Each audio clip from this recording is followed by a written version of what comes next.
Cómo usar would. Would es un verbo modal. Si viste mis videos de cómo usar can y will, se te hará mucho más fácil conjugar would. Y como es un verbo modal, es un verbo que modifica los verbos normales para volverlos al condicional. Por ejemplo, yo jugaría, él comería, ellos bailarían, nosotros caminaríamos si pasa cualquier cosa. Empezamos con positivo. Por ejemplo, yo jugaría. Para la versión larga pondríamos primero el pronombre personal I, luego would, y por último el verbo a condicionar, play. Y se diría I would play.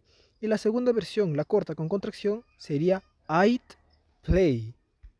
Ahora, para el negativo, la versión larga, primero ponemos el pronombre personal I, luego would, luego not, y por último el verbo play. Y se diría I would not play. Y la segunda forma con contracción, primero ponemos el pronombre personal I, luego el verbo modal would al negativo, que se diría wouldn't, y por último el verbo play. Y se diría I wouldn't play. Ahora, para pregunta positiva, por ejemplo, él caminaría. Un pequeño truco, cuando son verbos modales, para pregunta positiva solamente tienen que invertir el verbo modal con el pronombre personal.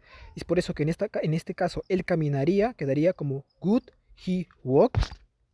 Primero would, luego el pronombre personal y por último el verbo a condicionar.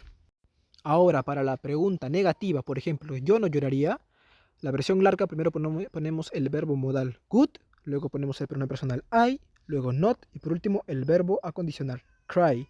Y se diría would I not cry.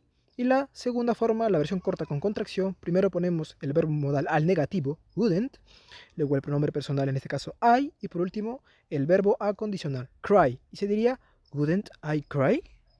Aquí les dejo la contracción de todos los pronombres personales con would para que lo usen en positivo.